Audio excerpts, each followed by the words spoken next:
Hello, Assalamu alaikum everybody. Hope you're all safe, sound, and healthy. And today we are not going to talk about politics. We're not going to talk about anything,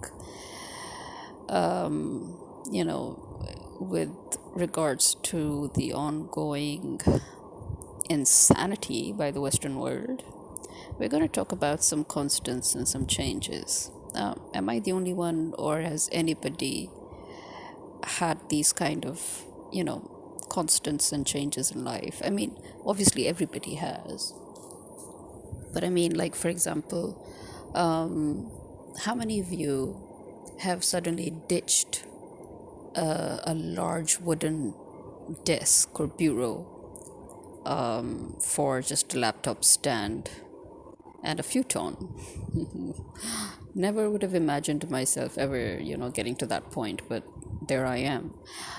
My room that once housed an immensely large solid wood desk, a bit like a bureau actually, with, again, a wooden cushioned comfortable chair. Now I cannot even imagine how I ever had that table, because now when I look at my room, it's as if I don't have any space. And I'm always looking for, options of a smaller desk somehow, because actually, now I've just moved everything to my laptop, so to speak. How many of you have done that? I used to literally write down my novels. I have actual manuscripts of all the 40 plus novels that I've written. And the most tedious thing that I ever found was digitizing them. And somehow I just can't get myself to find somebody, and to pay somebody to type what I've already written. I mean, so I would much prefer to type it myself. And I know that, on Google, and if you open your Google Suite, you have this Google Docs where it sort of converts your manuscripts to typed form. But let's be honest, it doesn't really do much of a good job, does it? Neither does the software that comes with the Windows, Microsoft.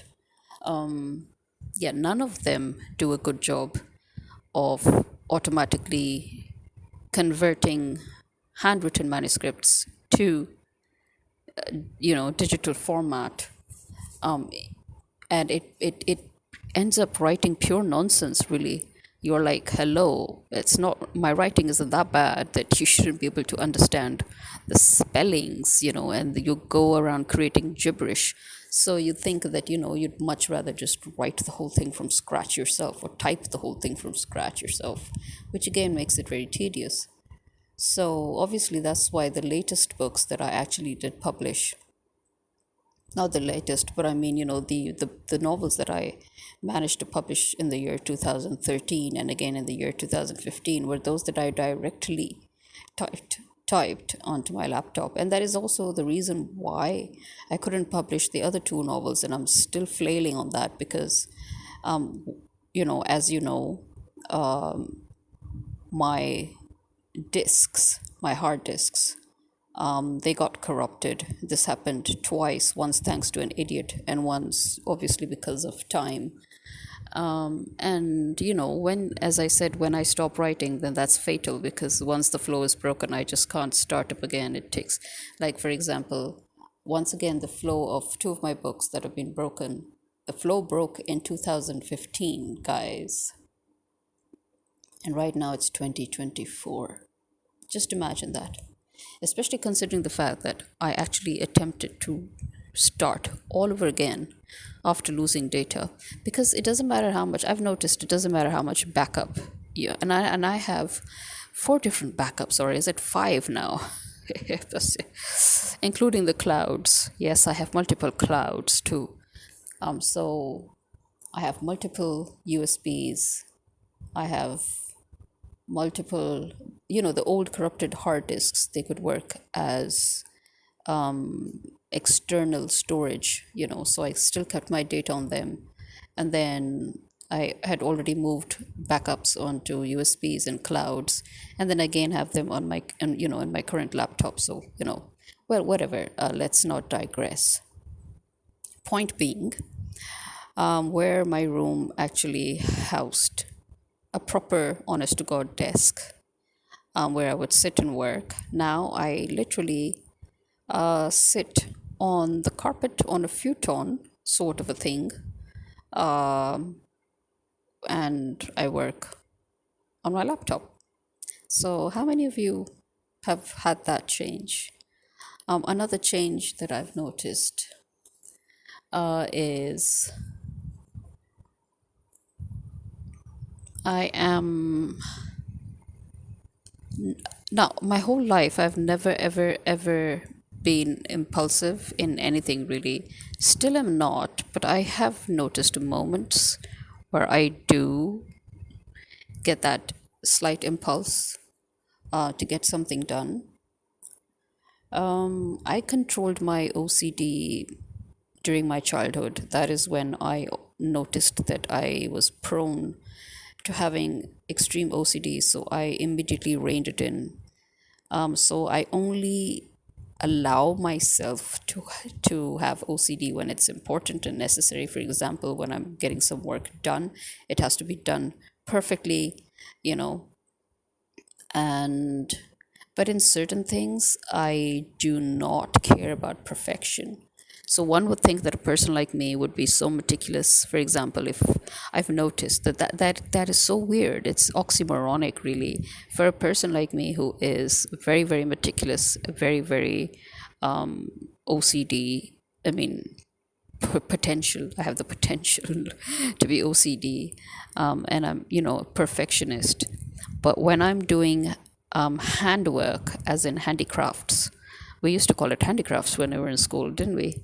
So when I'm doing handicraft work, I've noticed I am not that neat, and I'm not, you know, yeah, my work is not what you would call absolute perfection. That the kind of neatness that you would expect from, a person like me who has such traits that I'm prone to OCD and I'm prone to perfectionism. Strangely, when it comes to, for example, crocheting, or when it comes to knitting, or when it comes to needlework and all, yeah, I do not find myself doing very, very neat work. Opposing to that, my sister, who was very slapdash, very careless, very extremely reckless and untidy, and very impulsive, and you know she's the complete opposite. You wouldn't expect her, because she's not at all a meticulous person.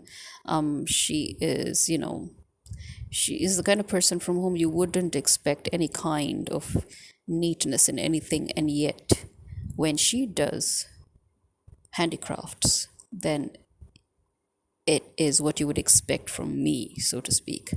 So very, very meticulous, very neat, very dainty, very delicate work. Whether it's macramex, or whether it's crochet, or whether it's knitting, or whether, even if it's needlework. Yeah.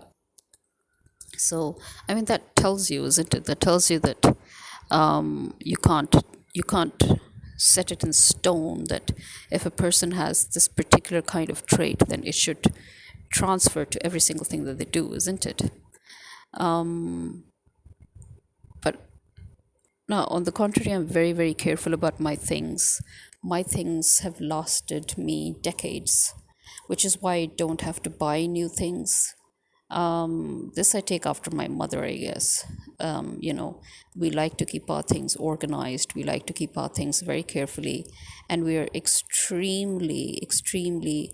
I think this is with all of us, right? This everybody is, most of us anyway. We get really, really sad, isn't it, when the things that we have liked and kept for so long suddenly, finally expire, or they disintegrate and all. For example, my shoes that have finally begun to sort of chip off, after 15, 20 years. And I'm really sad about it because they lasted me 15, 20 years without a hitch. And they are some of the best quality shoes then in that term, if you look at it that way. Because before that's how shoes were. You never really thought about before. Actually, if a shoe didn't last you a year, you would think this is rubbish, and you would think that why did I waste my money on that? Because you expected shoes to last, isn't it? But this new trend of where now shoes are, called durable and high quality. And when you ask them, okay, how long will they last? And they're like, oh, it depends on the usage. They can go up to 2 years. And I'm like, is that supposed to be a good thing? Seriously? You're telling me? So, remember how we talked about consumerism? Yeah. I I'm not the kind of person. I know, okay, now here's another thing where I think I'm very different. But I'm sure there are so many like me. I'm sure of it. Unlike the general concept of women, which I mean, generally women are, I guess, like that. I'm not into makeup. I'm not into fashion, as in, fashion is not important for me. Comfort is. I'm not, I do not believe in spending money on clothes, shoes, and bags. I don't.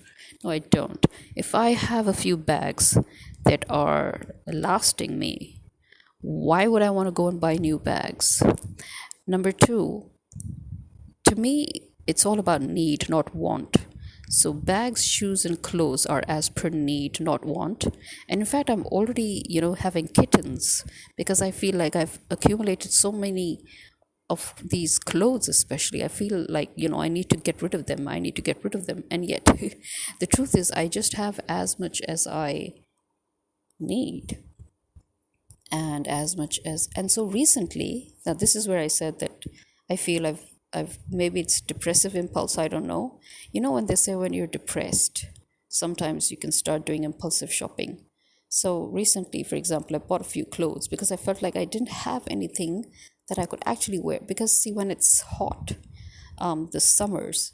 Now remember how I told everyone how recently, in the recent few years, Pakistan's climate, like everywhere else, has changed in the sense that one of the biggest changes that we've noticed is the humidity. Now, before we used to have just a month and a half of humidity, just a month and a half. But now we have literally throughout the summer and even this part of the spring, it's humid weather. For example, it has been pretty humid today. I mean, it's supposed to be spring. Spring is normally dry weather with bursts of rain. Right now, we are getting those bursts of rain, but it's followed by humidity. This is how it has been for the last few years, seriously, come to think of it. At least the last 3 to 4 years, save one. In between, I think it was just last year or the year before that, that we did not have that. We had some respite. It looked as if things were going back to normal. But yeah, other than that, no. Otherwise, for the past 3, 4 years, 4, 5 years actually, we've seen humidity throughout the summer period and in most of the spring period. And this is why people are now getting really, concerned, because we've always had really dry, fresh, actual summers, followed by, a month and a half of humidity with rains. That's the monsoon season. You see, the humid season is the monsoon season. But now it's as if we're always in a monsoon season. It's as if we're in a greenhouse or something. And so we see that affecting our shoes and our bags. So the extreme heat plus the extreme humidity that has now come in is unnaturally, or naturally affecting, the stuff around us. It's affecting even the stuff in the fridge. So food items in the fridge, we have to be now extra careful. For example, many of us have resorted to putting them in steel dishes instead of plastic, because obviously steel being a conductor, it keeps everything extra cool. you know and then it doesn't allow food to spoil quickly or get moldy and all. Yes, because yes, the heat sometimes can get so extreme that it doesn't matter how much you amp your fridge, the temperature, things still get spoiled because of the humidity. So there is that. And then, yeah, and then stuff that you usually kept out in the pantry or in the store, they would tend to get a bit, because of the humidity, they would sort of, they would sort of clump up, or they would, get affected. And so you have to like start thinking of how to keep things, so where it was just a matter of a month and a half, now throughout the year you have to think about how to keep your things to avoid them getting spoiled. So yeah, because of all that, all the weather changes, so many things have not. For example, one of the other things that I noticed is, you know, when you feel that your because of your age, or maybe because of all the traveling from one extreme climate to another, Europe to Asia, and then Europe and then Asia. So when you're living in two different extreme conditions, it's as your body reacts, so your skin suddenly changes. My skin first obviously changed when I was still in my 20s, when I had an allergic reaction on half of my face when I went to France, and that was weird. And weirdly, I immediately recognized what it was that was affecting me, because I could actually feel it. I was so sensitive to the air over there that I could actually feel it, that it was some sort of concrete, in the air. The construction materials that are used. I could somehow, I don't know, I just felt it. I felt it, that that is what was affecting me. And as soon as I came back to Pakistan, my skin cleared up. And, it was as if nothing ever happened, although it took a bit of time, but, it cleared up. And when I went to England, my skin was just fine. But what I did not realize, it was only after people told me, is that my skin color darkened. So it tanned. It's strange, isn't it? But then another friend of mine who lived in Canada for a while, she experienced the same thing. And she's like, oh, yeah, extreme cold weather actually darkens our skin for some odd reason. It doesn't, I mean, so I am originally very fair skinned, and so was my friend. And so we both suffered from that, that over there, when she went to Canada, when I went to Europe, our skin color actually darkened.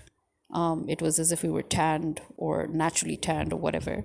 And generally, basically, our skin was negatively impacted. And then when we came back to Pakistan, hey presto, again, back to normal. Now that was weird.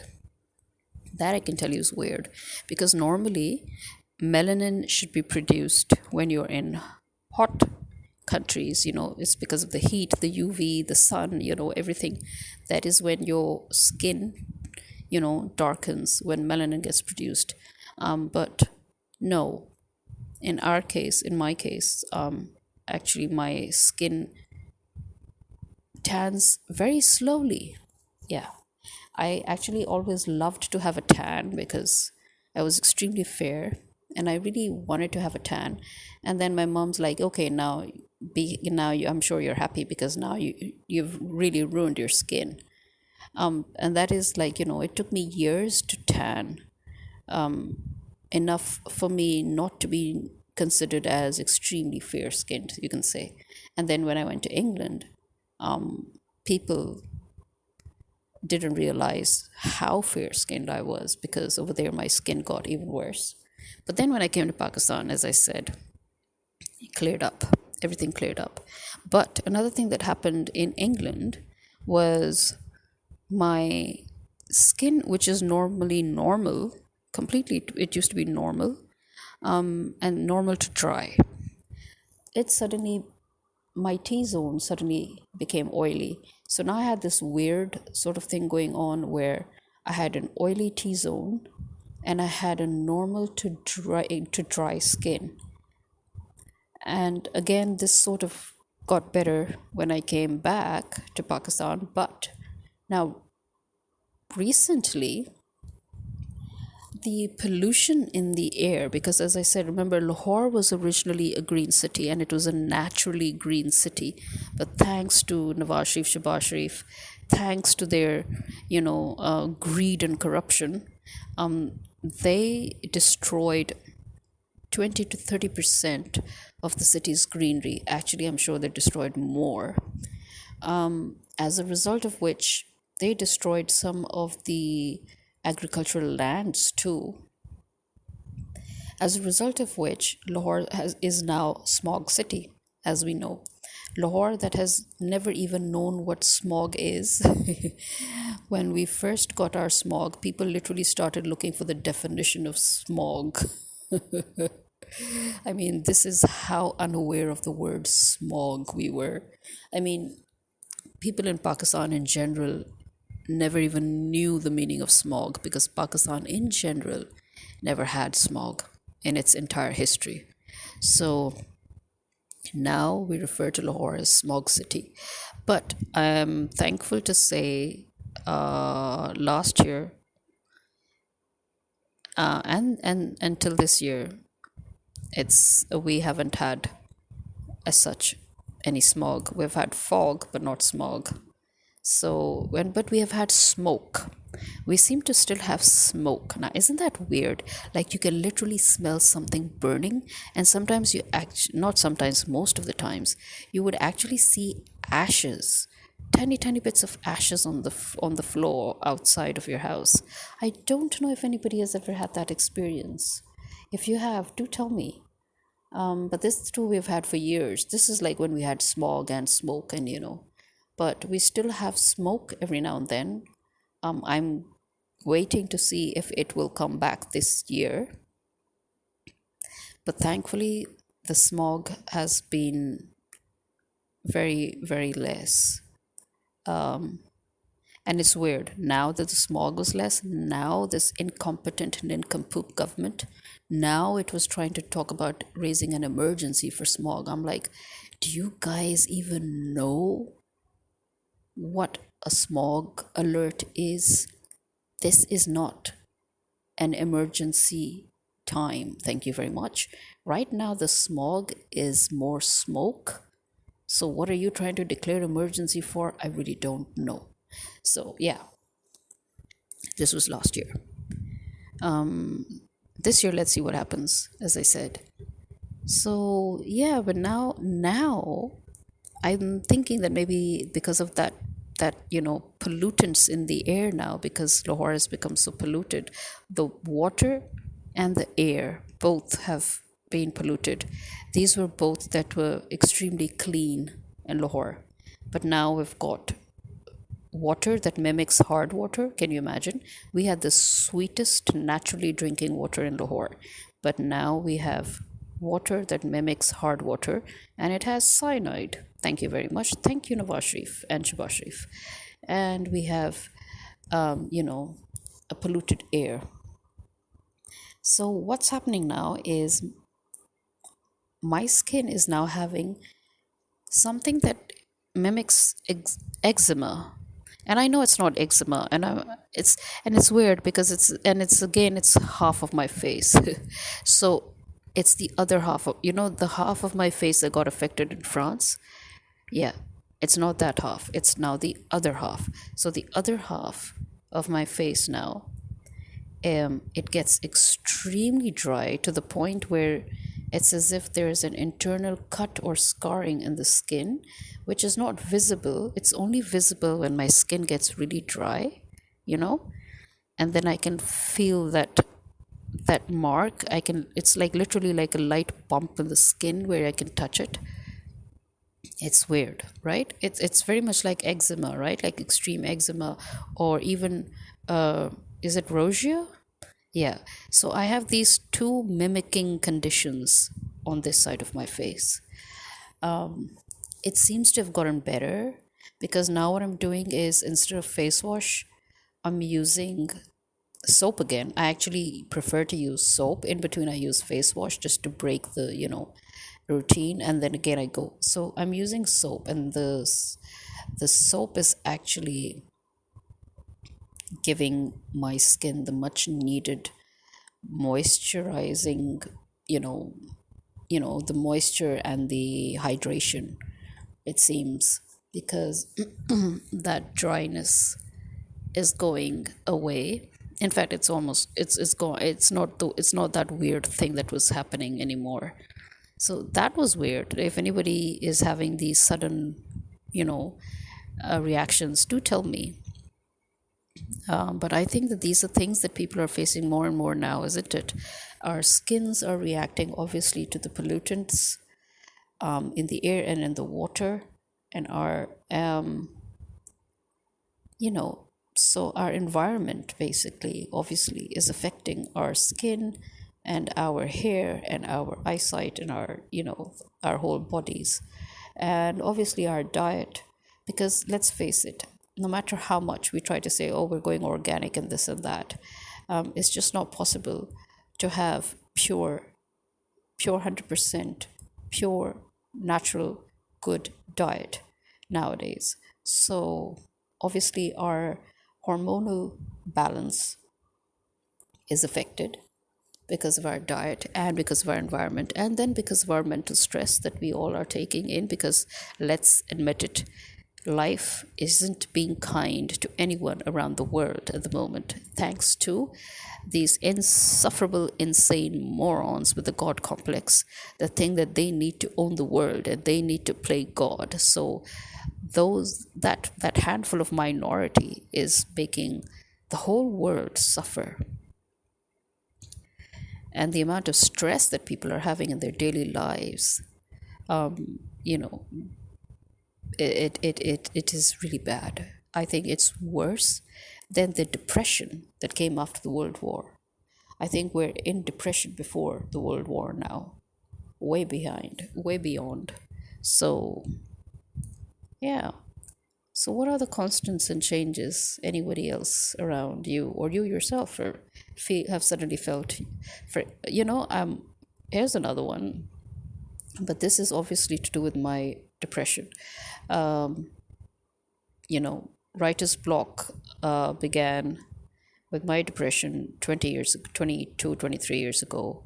And to break that, I again traveled in England, but then again I had to come back to this hell hole again, you know, depression that was already not being healed kicked in full fledged. So now I actually cannot read. I cannot read books. And in fact, one of the reasons why I turned to Korean, Japanese, Thai, Chinese dramas almost a decade ago is because that time actually I didn't even know that Korean dramas and Chinese were trending. In fact, they were not trending as such the way they are now. That time they were trending only amongst people like me, I guess. People who on the internet, on the social media, watch them. I actually started because I was looking for an old Chinese movie that I watched as a kid, obviously the name of which I never remembered. It was a movie that my dad had actually recorded. My dad had kept a library of tape recorders. I mean, whose dad didn't in those days? Remember the 80s? In the 80s, we all had VCRs, and we had you know tons and tons of VHS tapes, you know, cassette tapes. And many of us used to record, I mean, our parents used to record shows from the TV, like the Muppet Show or those cartoons, you know. And similarly, we would buy movies. I mean, movies obviously came on tapes. So one of them was those was it that Chinese movie that we really loved, and we watched it a lot. But well, because of time and because of termites and because of displacement and everything, so we sort of uh, had to keep I whatever I could save of the tapes, I saved and kept away. But I anyway, I couldn't remember the name of that Chinese movie. So I was when I was going into acute depression, and I was thinking, oh, I need to, just maybe try to, just distract my mind by adding external noise, and it should be such noise that it should force my mind to shut down. So yeah, I basically began, you know, looking for that. But then I kept coming across Korean dramas and stuff, and I was really a bit, I was like, oh, I don't think this is going to be a good idea. I was a bit averse to it, and I kept on looking for the Chinese thing and all. And then I'm like, okay, since these Korean dramas keep popping up more and more, let me just check it out. And I was pleasantly surprised. It was amazing. So actually, I saw that the Koreans have really done. They've had made a lot of progress, and their writers, what they were writing, were stuff that I would have written if the people in Pakistan weren't so busy trying to steal my stuff. Yeah, that is the reason why I refused to work with the local media in Pakistan, even though when I came back to Pakistan, that was one of the first things I wanted to do. But the fact that everybody was just so intent on stealing my content, you can buy my content, put your name on it, I don't mind. But you want me to give my content to you for free and you want to put your name on top of it? Yeah, no way. Go get your own. So I refused to work with the local media. So when I was looking at the Korean dramas, I was like, oh my God, this is all the stuff that, I was thinking of making, and these were the themes that I was thinking of. Anyway, so the best part was that all that drowned my mental noise, my internal noise. And I was like, oh, that's why they call it an idiot box. That's why they call it TV. Although this was technically, I mean, a laptop, but it is, again, technically a TV. So I was like, yeah, it's an idiot box because it actually shuts your mind down completely. But I do, especially now, thanks to Netflix ruining everything. Now there's such a lull in the dramas and in making good quality dramas. So, first of all, the dramas have become very few and sparse. Number two, quality is now suspect. So, going back it down to the spiraling noise situation, guys. Now, even when I'm watching dramas, it's the same thing that happened to me why I stopped reading books. Then because now when I'm watching the dramas, I find myself spacing out, zoning out, going back into my dark thoughts. So, we need good dramas back, guys, because I need my mind to shut down again. By the way, do you know I've been speaking nonstop for half an hour, and it is right now 4:18 or 4:20 a.m. Yep. So, yeah. So, how many of you out there also think it's ridiculous to spend money on makeup and on clothes and shoes and bags, you know, because it's not like you're going to wear them, um, you know, and I prefer to wear the stuff that I'm comfortable with and in. So I prefer to recycle my stuff, as in, I prefer to re-wear my clothes that I love wearing over and over again, especially when I don't go out much now. So I feel there's no need for me to keep on accumulating clothes and shoes and bags. But I know this is the general norm. You know, people say women love to buy bags all the time and shoes, but to be honest, I don't. I don't. I think it's a waste of money and a waste of time and a waste of energy. So, how many of you out there agree with me? I don't wear makeup. Um, I find it a bit. I think I should find it. I don't find it, but I think I should find it, and I think other women and girls should find it offensive that that it should be expected of us to always wear makeup. Why? I mean, if you want to wear makeup, wear it like 1,000 times. You're most welcome. But why is it that it's automatically assumed that now women have to have makeup or they have to have, for example, the little girls even that I see around me, their first question to me is, "Oh, why don't you wear makeup?" And I'm like, because I can't be bothered. Although actually, what I want to say is because I don't need it. But I just end up saying, "Oh, I can't be bothered." Because really, why don't I wear makeup? Well, because I've never actually felt the need to. To be honest, I'm not comfortable wearing makeup. I love girls who wear makeup well, and I think they do a great job of it, and I think that they have every right to enjoy it. But I actually don't feel confident or comfortable when I wear makeup. I only do makeup when I'm, going to like a wedding or, yeah, only a wedding. I don't wear makeup when I go to parties. I don't wear makeup. The only kind of makeup that I do when I go to informal for parties and even formal parties is an eyeliner. Yep, I love eyeliners. So yeah, and that even I mostly do eye pencils, kajals now. I don't do eyeliners now. For a long time, I do kajal. So that's it. I don't wear primers. I don't wear BB creams. I don't wear anything really. I don't wear lipsticks. Yeah. So I mean, and I know there's so many people like me out there who don't wear makeup, and I'm sure they agree with me that it does sometimes.